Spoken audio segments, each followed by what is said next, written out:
Cyan wasn't a fool. Of course, he knew that Eugene had been holding a spear and swinging it as a training exercise. However, this was his first time seeing such an unscientific method of training. Wearing a chainmail vest several sizes too big, tying sandbags onto both arms, and swinging a spear that was also laden with sandbags. Could you really call that training? At least in Cyan's view, such a training method made no sense. It was far too barbaric and extreme. He was just recklessly swinging and stabbing a spear without any semblance of style or technique, and he had so little control of his body that he was staggering here and there. How could something like that be called training? This country bumpkin, he's really working his ass off just for a little attention. While the chainmail vest might be large, seeing the state that it was in, it definitely had to have been made from the cheapest scrap iron. This meant that it couldn't be as heavy as it appeared. As for those sandbags, while they might seem hefty, looking at how they bounced as he moved, you could tell that, despite their thick leather casings, they were mostly empty. Even if he's hungry for attention, there should be a limit to his foolishness. Where does he get the nerve coming here and playing this sort of trick? Actually, he could understand it. This guy was a bumpkin from a place out in the countryside that no one had ever heard of, and even among the collateral lines, Eugene was the lowest of the low. He had probably decided to pull off something like this on the first day after receiving some encouragement from his parents. Without performing a petty trick like this, there was no way he would be worthy of any attention. Though the fact that his attempt was so transparently fake made it kind of funny. However, unfortunately for him, this bumpkin daring to call Cyan an idiot wasn't at all amusing, and in fact it was enraging. Calming himself. With a deep breath, Cyan pointed a finger at Eugene. Apologize. For what? Asked Eugene. You dare pretend ignorance. Apologize for insulting my intelligence. Sorry about that, Eugene replied immediately. However, Cyan wasn't satisfied with this apology. He narrowed his eyes and raised his chin proudly. Lower your head and apologize more respectfully, Cyan demanded. Aren't we the same age? Eugene asked without moving his head an inch. You're 13. I'm also 13. That means we're pals of the same age, so why ask me to lower my head? There's no way that you and I can be friends. We're not friends. Then why have you been speaking to me so casually ever since you arrived? Eugene concealed the embarrassment he was feeling inside with a click of his tongue. He felt the urge to ask himself, just what do you think you're doing? Adding on the years from his previous life to his current age, he was well over 50 years old. With that much of an age difference, wasn't it? Just sad that he was getting into a fight with a 13-year-old brat, especially when that brat was one of his old rival's descendants. Well, so what? My past life is my past life. Right now, I'm also 13. When Cyan didn't respond, Eugene pressed him. As I said, what's with the way you've been talking to me? So you aren't just clueless about spears, but etiquette as well. This. Cyan's eyes widened as words failed him.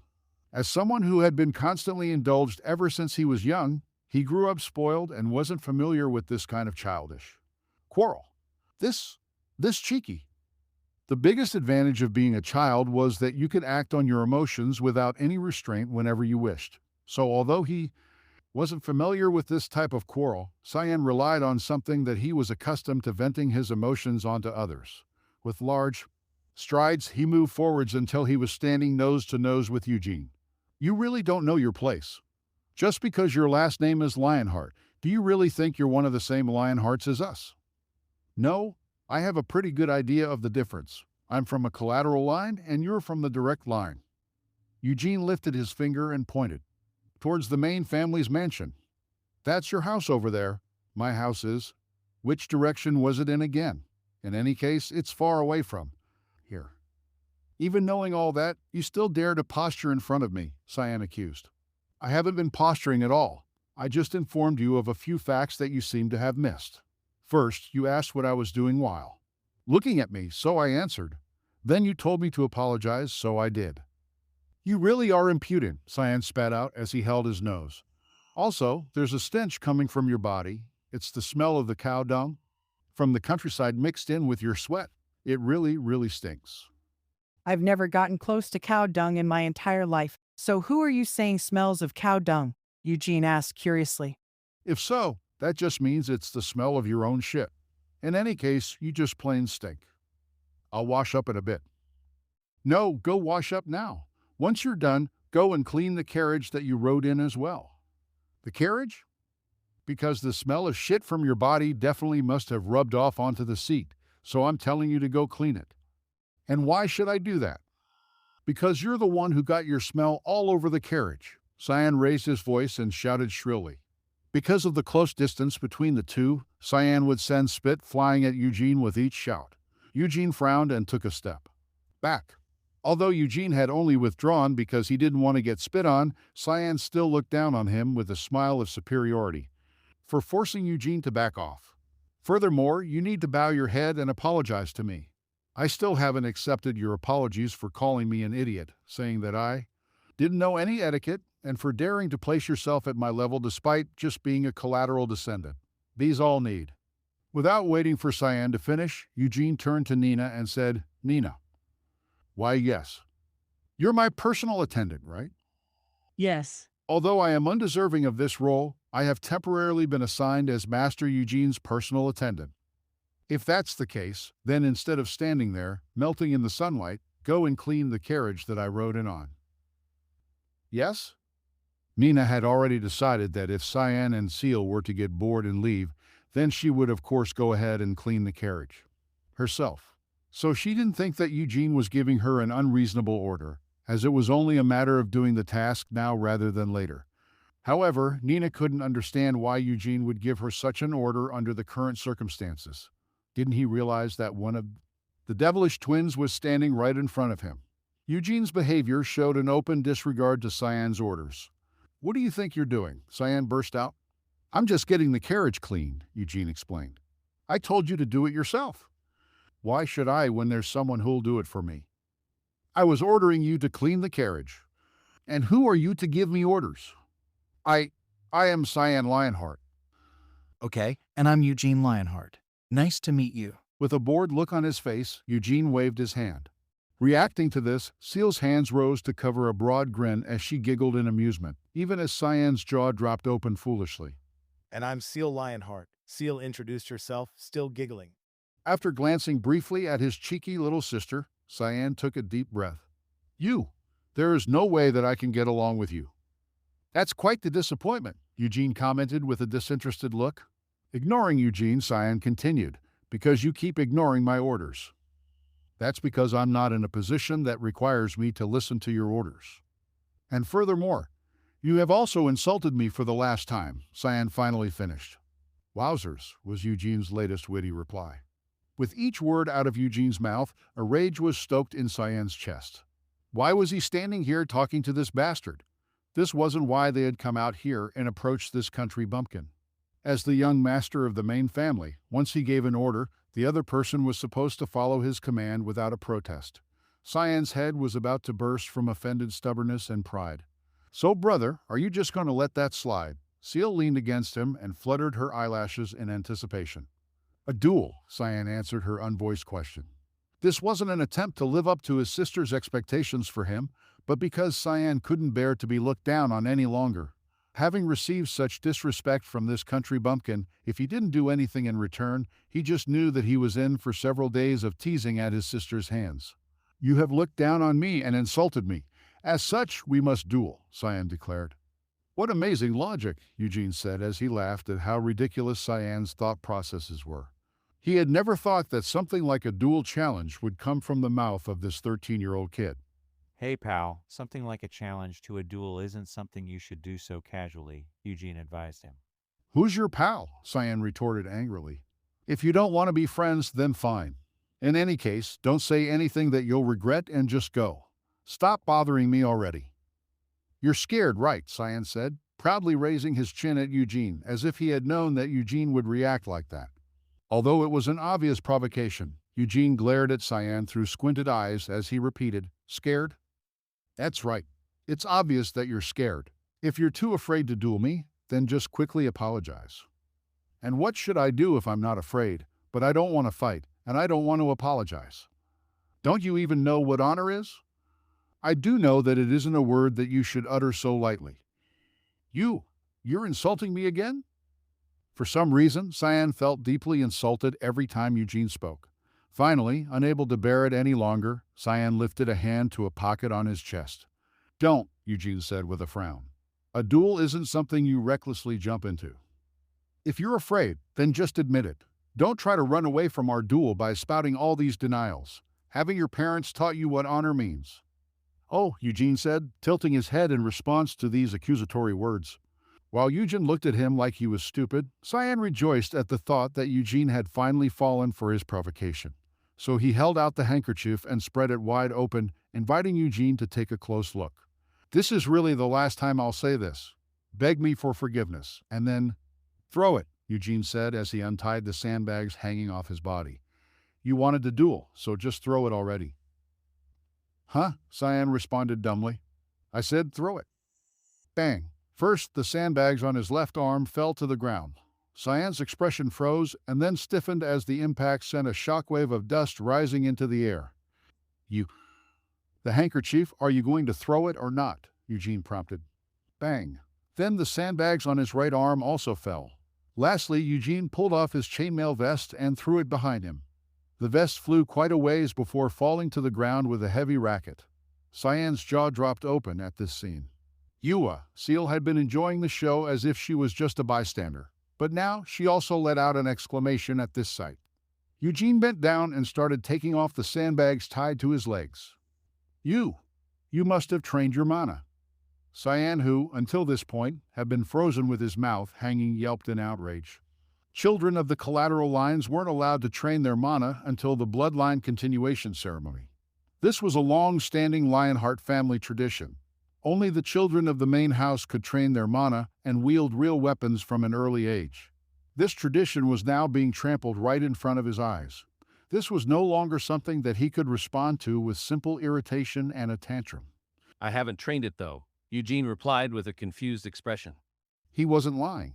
He could have started training his mana once he reached the crawling stage of infancy, but he hadn't.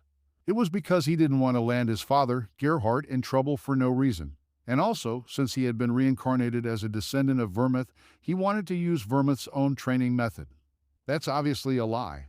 Without training your mana, how could you possibly be able to handle such weight? It's the result of the training I've done since I turned 7. Don't lie to me. It's not like you've tried it out for yourself, so why keep accusing me of lying? If you're still suspicious of me, you can check it during our duel. Eugene sat down and began untying the sandbags from the spear.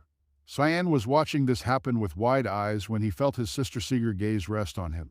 He also felt a terrified gaze coming from Nina, who didn't seem to know what to do. The annex's other servants were also showing interest in the commotion from the gymnasium and had gathered around the windows into the room. Cyan was the first to bring up the duel. He was also the one who pulled out a handkerchief, pestered Eugene despite his protests, and finally questioned Eugene's honor. Considering all this, he couldn't back down after coming this far. On top of that, he needed to confirm the sin of a collateral descendant training their mana before the bloodline continuation ceremony. If it was confirmed that Eugene had trained his mana, then he was in for punishment. But if Cyan were to keep his mouth shut and back down at this point, then it was clear that his sister would make fun of him not just for a few days, but for eternity. So before doing anything else, Cyan picked up a wooden sword that had fallen nearby. It was the wooden sword that Eugene had been swinging earlier. I challenge you to a duel, Cyan cried out as he threw the handkerchief at Eugene. The fluttering handkerchief fell onto Eugene's shoulder.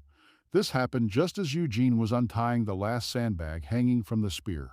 I accept, Eugene said with a nod as he rose to his feet. Cyan felt thrilled going into the first duel of his life. The moment he had thrown out his handkerchief, Cyan's heart had begun pounding with excitement. This arrogant fool was a sinner who had ignored family tradition. How should Cyan go about punishing him? In what manner should he teach this fool a lesson so that his younger sister could also admire his magnificence? His thoughts came to a screeching halt right at this point. Just as Eugene got to his feet, he thrust out his spear. Conscious of the fact that he was only holding a wooden sword in his right hand, Cyan had taken a few steps back to get some distance, but he still wasn't able to properly react to the movement of the spear. Bam! The tip of the spear slammed into Cyan's stomach. Puarg. Along with this scream, Cyan was sent rolling across the ground. It was just a training spear, a wooden staff that didn't even have a spearhead attached. However, its tip had still been sharpened into a point, so once it was thrust correctly, Even if it couldn't pierce flesh, it would definitely hurt like hell. And if it was thrust cleanly into an unguarded abdomen, you walk. This was how it would turn out. While rolling across the ground, Cyan sprayed vomit all over the place. The dumbstruck seal let out a scream and ran over to Cyan, while Nina just covered her mouth in shock. "I've won," Eugene said in a bored tone as he lowered his spear. Had it been an actual spear, Cyan would have died from the attack just now. Of course, this wasn't a real spear, but even so, since Cyan had been struck in a vital point and sent rolling across the ground, it was clearly Eugene's victory. "Nina, go get someone to drag this bastard away." "Why, yes." Even as tears and snot were pouring down his face, Cyan couldn't stop retching. Seal had approached him out of concern, but couldn't get any closer to her brother upon seeing his disgusting appearance. So instead, she turned and raised her head to glare at Eugene. "Coward," Seal accused Eugene. "Who's a coward?" "From the moment that the handkerchief was thrown, the duel had already started," said Eugene. You're right, but even so, it was still a cowardly act. Does everything seem like a beautiful and peaceful flower garden when seen through that head of yours? Since the duel had already started, there's nothing cowardly about what I did. And didn't your foolish brother end up like this because he just stood around trying to look cool after he threw the handkerchief? Seal was struck speechless by this fierce rebuttal.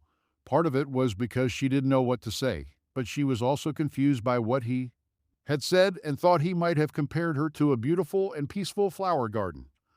"Did you just call me pretty?" Seal asked. "Has the heat gotten to her head?" Eugene muttered to himself. In any case, it was obviously a cowardly move. "You didn't fight honorably in this duel," Seal recalled her indignation. It must be because you're twins, but you really resemble each other in the amazing way you twist logic to benefit yourselves," Eugene scoffed. "I don't resemble my brother." "Really? But I think your brains are similar. So what do you think an honorable duel should actually be like? Throw the handkerchief, count to 3, and then we fight." Chewing on her bottom lip, Seal glanced at Cyan as she tried to think of a response, having managed to cover his own body with his vomit. While rolling across the ground, Cyan was busy sobbing. While she felt sorry for her brother's miserable appearance, dirty things were still dirty, so she refused to get any closer to him. "You could have lightened your blow a bit," Seal mumbled. "Sorry, but that's already as light a blow as I can manage," Eugene replied. Have you really not trained your mana? Seal suddenly asked with shining eyes. Eugene, who had started clearing up the sandbags littering the floor, glanced back up at Seal with an annoyed expression on his face. "Why aren't you leaving already? I asked you if you really haven't trained your mana. And I already told you that I haven't." "Liar! How could you move while carrying such heavy weights if you haven't trained your mana? And then there's your attack. Even if my brother had let his guard down, it was still so fast that he couldn't react properly." As she said all this, her eyes that had been shining with curiosity narrowed in suspicion. At these words, Eugene froze while still in the midst of sorting out the sandbags. "You were actually able to see it. Just the littlest bit. Even so, it seems like your eyes aren't just for decoration. You really do have a nasty mouth on you." It's far from my first time hearing that. Everyone, except for Vermouth, had said something similar to him at one point or another. While Eugene was piling up the sandbags in one location, Seal stared absent-mindedly at Eugene's back. Although she couldn't clearly see the movement of his muscles, concealed as they were by his clothes, it did seem like he wasn't using any mana, only physical effort. As such, Seal was finding him even harder to understand. Both Seal and Cyan had also undergone physical training since they were young. But hasn't he only been training since he was 7?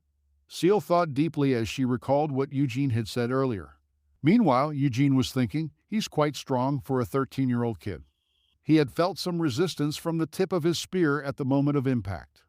This was evidence that Cyan's body had been trained to an unbelievable extent for his age. On top of that, considering the force with which Cyan had flown backward, his mana had already been trained to the extent that it was instinctively able to respond during a crisis by redirecting some of the force away from the blow. And Cyan hadn't just stood there and received the strike. Instead, the moment the attack landed, Cyan had instinctively tried to jump backward.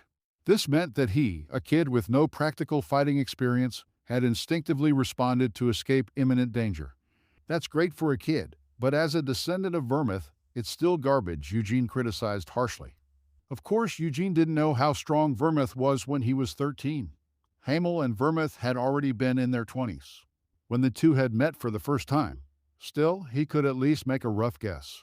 Cyan Lionheart, a brat who had received the teachings of the main family all throughout his childhood, was lacking in so many ways that it was hard to believe he really was Vermouth's descendant. Still, there is some potential. This must be because of the standard set by Vermouth's blood. If you looked at what he might become in the future, Cyan had still shown some pretty good potential, and Seal as well. Although they hadn't faced each other personally, she seemed to have pretty keen eyes.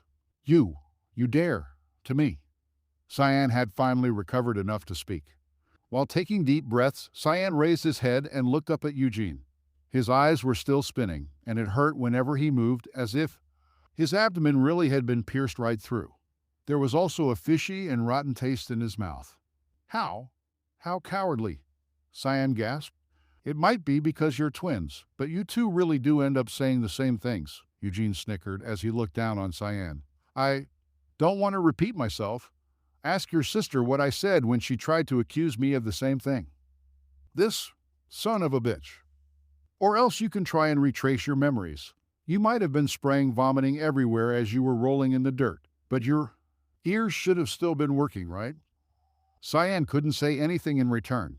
Eugene was right. Even though he'd been in intense pain and was about to lose his mind from the nausea, Cyan had heard Eugene's words. However, even if he had to admit that it hadn't been a cowardly act on Eugene's part, the 13-year-old Cyan absolutely refused to accept his defeat in front of his sister and all the servants to have been forced into such an ugly state. The pent-up anger and sorrow building up within him poured out as tears. As his nose kept sniffling sadly, Cyan buried his head in his arms. Of course, Eugene didn't feel any compassion toward such a sight. After all, wasn't it this brat who had approached him with such a shitty attitude in the first place? However, he was starting to think that screwing with this 13-year-old brat might not have been in his best interests. I should have just held it in. This isn't going to lead to something pointless and shitty, is it? Eugene was finally starting to have a few concerns about the consequences of doing this. Right from the start, he'd been blatantly harassed and disrespected, but now that he had made the child of the main family fall into such a state. In fact, what he was most worried about was that someone might take issue with this incident and set their sights on his father out in the countryside. Just let them try it and see what happens. While Eugene was thinking about this and that Cyan was desperately trying to hold back his tears, although he didn't want to look even worse than he already was, he still didn't want to admit defeat. He was in a fit of childish stubbornness. Young master. The shout came from afar, but the speaker quickly closed the distance. The man who arrived at the gymnasium was of strapping height and was dressed in a uniform. From far behind him, Nina could be seen chasing after him, out of breath and holding her skirt up with both hands. What on earth is this? From the fact that he didn't have the lion heart on his breast to how he called Cyan a young master, taken all together, the man had to be a knight in service to the main family. Wow, Eugene thought, his eyes lighting up as he observed the man's movements. While Eugene couldn't tell how old the man was, he seemed much more skilled than Gordon, the knight who had been assigned to escort him here. Hazard, Cyan burst into tears as he called out the man's name. I lost. I challenged that bastard to a duel, but I lost. Cyan explained in between sobs. A duel? Hazard eyed Eugene with a stiff expression. Then he lowered his body and picked up Cyan, covering his hands and uniform in Cyan's vomit. Seal seemed disgusted by this sight and took a few steps back. Pardon me for my late introduction. My name is Hazard, and I am in charge of tutoring young Master Cyan. Shifting Cyan into a more secure position, Hazard bowed his head in a nod. I heard part of the story from the maid, but I was in such a rush to get here that I didn't listen until the end. So, what on earth happened here? I am Eugene Lionheart from the Goodall province. Eugene introduced himself without bowing his head. Goodall, you say? I believe that is where Lord Gerhard's estate lies. Yes, he's my father. As for this situation, well, Cyan picked a fight with me. I tried not to argue with him, but Eugene continued speaking, while staring directly into Cyan's face. Cyan insulted my father. When did I do that? Cyan protested. Eugene calmly explained. He said that my father had failed to teach me what honor means, and he called me a coward to my face. At these words, Cyan's face went red. He also said that my body smells like cow dung, Eugene added. It's the truth. Your body really does smell like cow dung. And your mouth smells like vomit, so why don't you just shut it? Eugene sharpened his eyes and glared at Cyan. Cyan unconsciously trembled at his fierce gaze, the place where Eugene had hit him for. Critical damage, his solar plexus, was still throbbing in pain. So that's why you two dueled? Hazard asked. Cyan didn't just insult me, he insulted my father. Sir Hazard, was there any reason why I shouldn't have accepted the duel? Eugene posed a question in return. Sir Hazard felt a strong sense of incongruity at this question. In front of him stood a boy who was just about the same age as Cyan and Seal. Couldn't tell if it was the boy in front of him who was abnormal or if it was the twins who were abnormal. You had a good reason for it, but it seems like you were a bit too heavy-handed, Hazard admonished Eugene. Isn't it an insult to the opponent to show mercy during a duel? Eugene defended himself.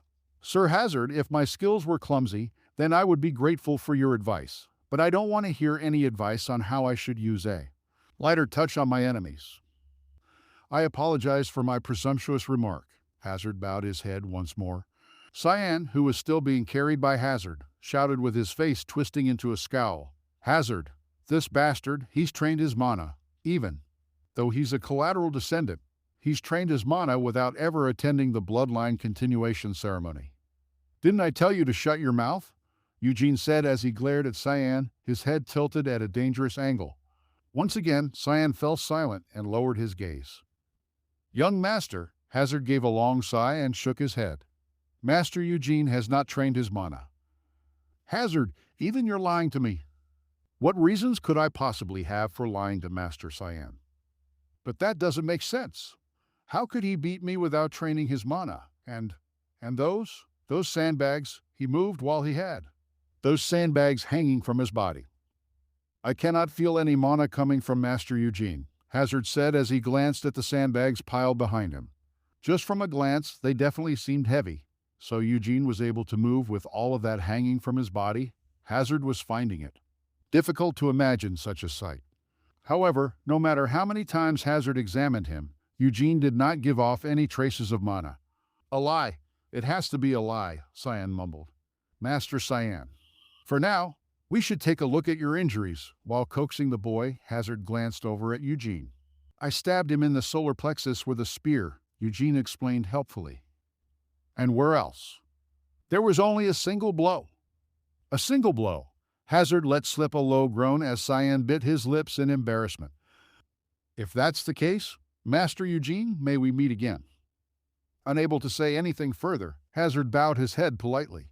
Nina, who had still been trying to catch up to him, arrived at the gymnasium. Just at that moment, she hesitated, unsure what to do, and eventually just ducked her head. My apologies, Nina stammered. What do you have to apologize for? Eugene asked as he watched Hazard leave. He had a grin on his face as he watched Cyan, who was still being carried, flop down onto Hazard's shoulders. While it was true that he still felt uncertain about what he had done, it had been fun helping to fix the bad habits of such a spoiled brat. See you later, Seal, who had been skipping along behind Hazard, turned to look back at Eugene with a smile. Bye-bye, Eugene returned the smile as he waved goodbye to Seal. So, Hansela paused as she tried to calm her agitation. However, every time she saw her son, whose eyes had swollen from crying too much, she was in danger of losing control of her emotions. And Scylla patted her chest to stifle the feelings of frustration and picked up a fan to cool her face. My son Cyan challenged a collateral descendant to a duel and lost. Yes, Hazard replied. Hazard made sure not to lift his bent head. He didn't want to increase the number of reprimands he would be receiving from this bad-tempered tigress by pointlessly raising his head. Moreover, did you say that kid hasn't trained his mana? Yes. That doesn't make sense, Ancilla declared, her reaction unknowingly mirroring Cyan's. She looked at her son in disbelief. Cyan just stood there, sniffling with downcast eyes. Come here. Mother. I told you to come here. Ancilla screeched loudly, unable to hold it in any longer. Cyan's shoulders trembled, along with the rest of his body. Even so, although with hesitant steps, he walked forward until he stood in front of Ancilla. Taking a deep breath, Ancilla sharply thrust out her hand. Her hand was pressing firmly against his solar plexus, even though the pain from earlier had yet to subside. Hazard glanced regretfully at Cyan before lowering his head once more. In a single blow at that, Ancilla hissed, "Mother, it hurts." Just as he was about to step backward, Cyan's body immediately stiffened at the order.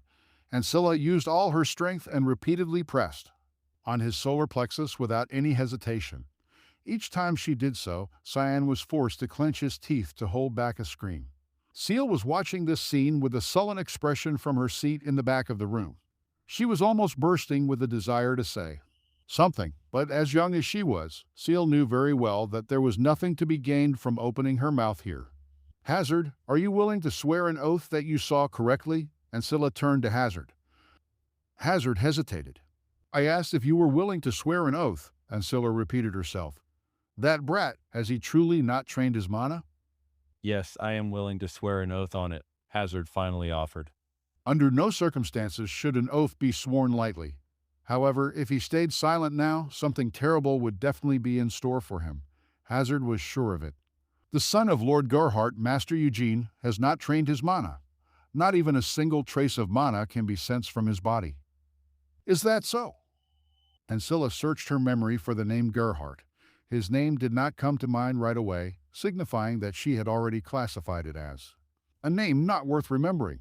This meant that he definitely had to be the one from the Gidal province. She seemed to recall that Gerhardt was the name of a certain insect who didn't even possess an official title and was buried away in the countryside. He was of a collateral line that had split off from the main family hundreds of years ago, and until now, not a single member of that household had ever made any impact. "My son," Ancilla said as she pulled up Cyan's shirt. Cyan closed his eyes as his body shivered in fear. Ancilla continued, "was defeated in a single blow by someone who hasn't even trained their mana." The surface of his stomach was vividly colored in blacks and blues. Ancilla let out a snort at the sight of this deep bruising. She was also a scion of a martial family. Her father, Count Canes, held an important position in the Empire's military. "Yes, this was definitely done in a single blow." "Seal, just how did your brother go about losing?" Ancilla asked. "Mother." "That's," Cyan stammered. "I wasn't asking you." Ancilla shot her son a sharp look. Her eyes were so intimidating that it was hard to believe that she was looking at her own 13-year-old son. The moment the duel began, Eugene thrust his spear, Seal said with pursed lips. "My brother was startled and tried to fall back, but Eugene's spear was too fast for him to avoid." The distance between the two, Ancilla questioned. "It was slightly large." "And what was your brother doing at that moment?" "He was trying to raise his sword." This all happened only an hour ago, not long enough to make things difficult to recall. Each time Seal answered one of Ancilla's questions, Cyan's body trembled with anxiety. Cyan was about to defend himself. However, Ancilla, who had finished processing the whole story, spat out, "You foolish boy." Slap! Cyan's head twisted to the side. Cyan clenched his teeth and held back a groan, having predicted this would happen. "Someone who hasn't even trained their mana, a brat who's the same age as yourself. You allowed them to get the first hit. You weren't even able to dodge properly. You let him close the distance on you, and when he struck you, you collapsed, spraying vomit everywhere." Ancilla punctuated each sharp scream with a slap to one of Cyan's cheeks. With each blow, Cyan's head spun from one side to the other. The hits weren't meant to hurt, as none of the slaps had any mana in them. However, it was excessive to inflict such corporal punishment onto a young child, right in plain view, where anyone, even the lower classes, could plainly see. You dared to lose after asking for the duel first. Do you want to see your mother hang herself out of shame? Sorry. I'm sorry, Mother. He could muffle his cries of pain, but he couldn't hold back his sobs. Streams of tears poured down from Cyan's eyes as he sniffled. However, Ancilla felt anger instead of sympathy in the face of her son's tears. "Do you think you deserve to cry?" Ancilla demanded. "Hick." Cyan sobbed. "Why did you do such a pointless thing that will only make things harder for your mother? Your father should be returning soon for the bloodline continuation ceremony, but I don't know if I'll be able to even look him in the eye. As for that bitch Tannis, how can I face her after this? For the sake of training Gilead Lionheart, the patriarch of the main Lionheart line had been away from the estate for 3 years. Under such circumstances, the authority of the head should normally rest in the hands of Tannis, the official first wife. However, during the family head's current absence, the authority had fallen not to the first wife, but instead to Ancilla. There was a simple reason for this. After giving birth to her child, Eward Tanny's body had been rendered barren, unable to bear any more children. Gilead, who wanted to make ample preparations for the continuation of his line, couldn't be satisfied with just one son. This was why he had taken a second wife, Ancilla, who had given birth to twins. If there are 3, then it's enough. That was what Gilead said whenever it came up, but Ancilla could never agree with this. The reason why she, the daughter of Count Canes, had refused many good marriage offers and instead joined the Lionheart family through the shameful path of becoming a concubine was that Ancilla was obsessed with the prestige of the Lionheart name. They all are going to laugh at me, definitely, Ancilla muttered as she chewed her fingernails, already imagining Tanny's face when she learned of this. Cyan, who was consumed by terror in the face of his mother's frantic appearance, stuttered and tried to speak. I'll challenge him again, so that mother won't be shamed. Again, Ancilla asked, her voice rising sharply. Why are you thinking of challenging him to another duel when you've already been defeated? Once. Don't do anything useless, and just stay out of trouble until the bloodline continuation ceremony begins. But Cyan protested. Without letting him finish speaking, Ancilla shouted, Hazard. Hazard's head was still bowed low, and his shoulders trembled as he responded. Yes, my lady. I wish I could just get rid of you for good, Ancilla said as her fists shook in rage. But I can't do that, even though you let something like this happen. Because you are my husband's favored knight. That should mean that there are no problems with what you've been teaching my son, right? Hazard kept his silence. If your teaching isn't the problem, then my son is. Since he didn't learn well, he was defeated by that peasant brat. My apologies. In such a situation, where he could neither affirm nor deny the accusation, and when keeping his mouth shut wasn't an option, offering an apology was the best Hazard could do. Take Cyan and leave, Ancilla ordered. Mother! Cyan trailed off. Ancilla ignored his cry. Go and make him stronger, strong enough that he never tarnishes my reputation again. Hazard nodded his head and backed away. Even though Cyan was in tears, the boy followed Ancilla's orders without question, leaving the room along with Hazard. Seal, you stay behind for a bit, Ancilla called out. Caught just as she was about to try and sneak out with the others, Seal's face twisted as she replied. Yes. She quietly returned to her seat and waited patiently while taking peeks at Ancilla's expression. Ancilla finally began speaking. That brat, you said that his name was Eugene, right? Yes. Did you also challenge that brat to a duel? No, I didn't challenge him. Why not? Brother lost with a single blow. If we had fought, I wouldn't be able to win either, Seal replied in a quiet mumble. Although she had decided to begin by answering honestly, she was still afraid that her mother might grow even angrier at such an answer. However, Ancilla didn't fly into a rage as she did before and instead said, You did well. Almost like she was a different person, she now stared at her daughter with calm eyes. If even you had shown up here after being defeated, I truly would have hung myself out of shame, Ancilla confessed. Please don't say such a thing, Mother, Seal cried out. Of course, Seal actually realized that her mother wasn't the type of person who would take her own life under any circumstances. However, she had learned from a young age that she could improve her mother's mood by acting so cutesy. How is that boy, Eugene? Ancilla asked. I'm not sure I understand what you're asking for, Mother, Seal admitted. I'm talking about his appearance and impression.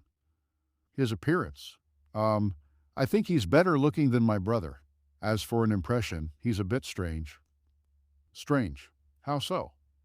When he was arguing with brother, he was very childish and mean, but when he was talking with Hazard, he seemed much older. At these words, Ancilla was lost in thought for a few moments. Since the boy was only 13, she could understand him being childish and mean, but for him to seem like an adult when talking with Hazard. Seal continued. He kept saying something about honor, and he also said that showing mercy in a duel was an insult to the opponent. Because Eugene said that, Hazard actually apologized. He apologized. Yep. While saying that he had made a presumptuous remark. As Seal recalled that moment, she started smiling without even realizing it. She soon remembered that this wasn't a situation that called for amusement and immediately reverted her expression. But Ancilla was too distracted to point out Seal's loss of control.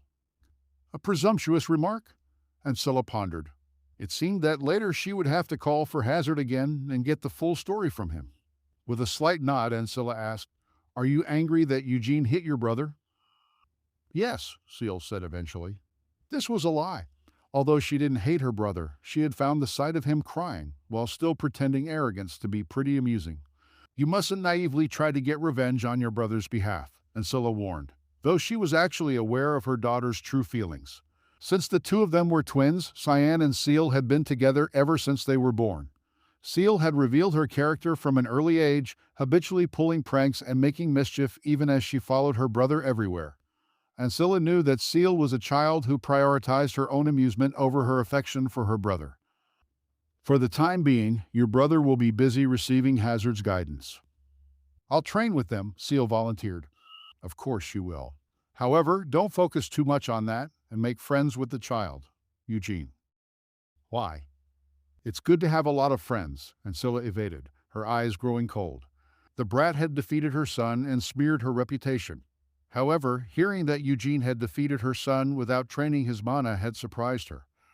"For now, that boy Eugene is still strong enough to beat your brother. As such, it would be better to get on his good side," Ancilla explained. "Is that so?" Seal asked in confusion.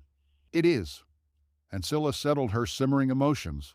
To be honest, she wanted to go along with her urges and cripple Eugene so that he would be unable to move for the rest of his life. However, she couldn't do that. Hundreds of years ago, there had been an intense struggle over who would inherit Lionheart's direct line. Somehow, peace was negotiated, but ever since then, murdering a relative had been considered a grave taboo among the Lionheart family.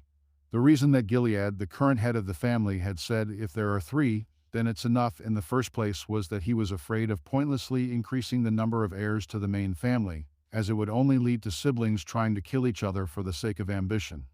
Ancilla herself did not want to risk breaking this taboo that had been passed down for hundreds of years just for this matter. "And if he is harmed, I'm the one who will receive the most suspicion," Ancilla reasoned. Although it was tradition that members of the direct line could openly oppress members of the collateral lines in the days prior to the bloodline continuation ceremony, there was still a line that must be observed. For example, attaching a clumsy servant to be their personal attendant, assigning them an unused annex, and harassing them over trivial matters. No matter how much of a fuss these things kicked up, they still weren't crossing the line. However, if this line was crossed, the guardians of the family commandments would intervene in the situation. Just imagining it caused Ancilla's body to tremble in horror. Ancilla didn't want to get involved with the guardians, especially for such a disgraceful matter. "Understood, Mother," Seal said, with a nod and a soft smile after a few seconds of thought. "I'll make sure to get close to Eugene. That's all I need to do, right?"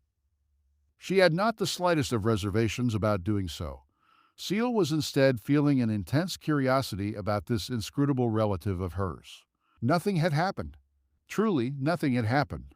Although Eugene had expected some form of punishment to be imposed on him for leaving Cyan, a scion of the main family, in such a state, the annex was completely at peace, as if the duel with Cyan had never happened. Frankly, while nothing that could be called an actual incident had happened, it wasn't like there had been absolutely no changes. Following the duel, the looks from the annexe's servants had changed. They were now cautious of Eugene's mood while also not being in any rush to approach him. They probably didn't want to get caught in the aftermath together with him.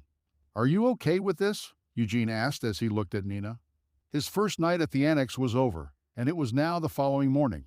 When Eugene and Nina arrived at the first-floor dining hall, they had found that they were the only ones there. Even so, a large variety of dishes had been laid out on the dining table. "May I ask what you mean by that?" Nina inquired. "With accompanying me," Eugene said as he roughly sliced off a piece of meat for himself.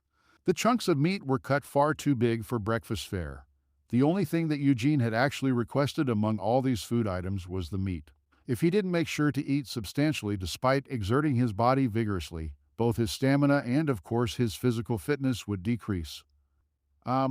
Nina wasn't in a hurry to reply. While she hesitated, Eugene shoved the meat he had just sliced into his mouth with a knife. It's not like I'm unaware of the situation, but I can't do anything to help it.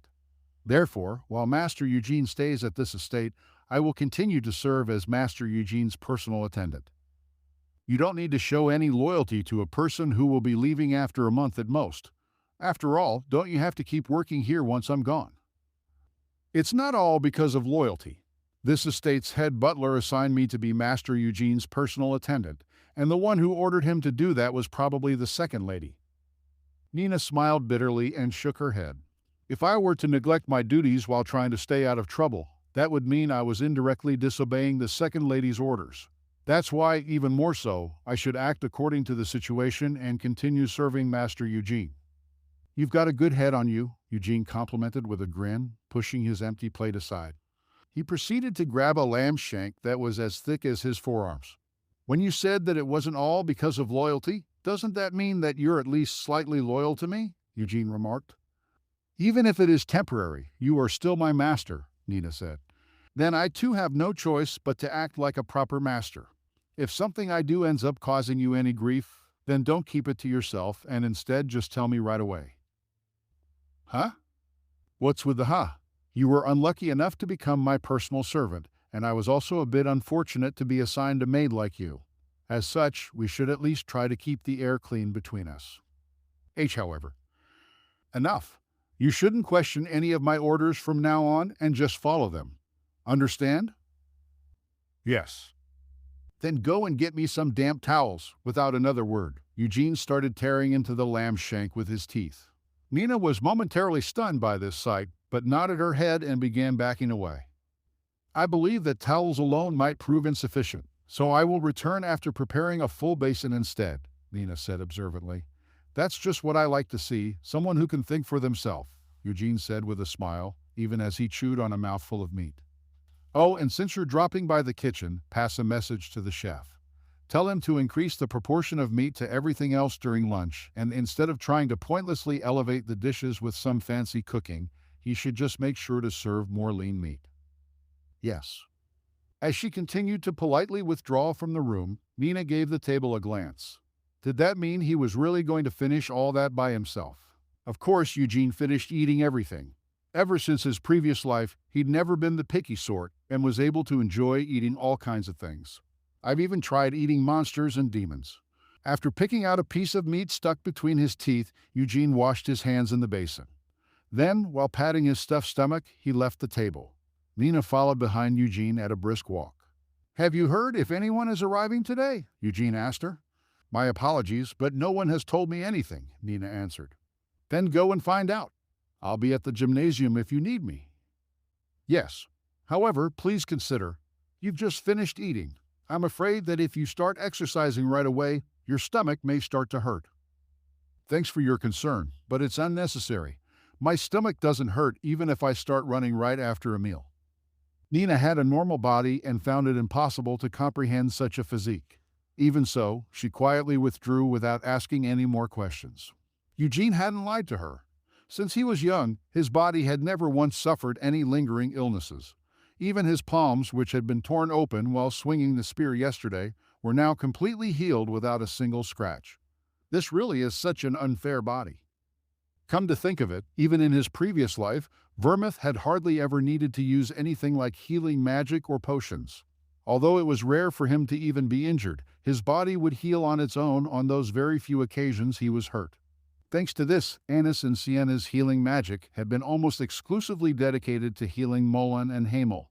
Thanks to this, Annis and Sienna's healing magic had been almost exclusively dedicated to healing Molan and Hamel.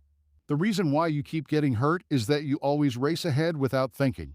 Hey, that stupid bastard Molan was the one who charged ahead first. That guy does it because he's a fool.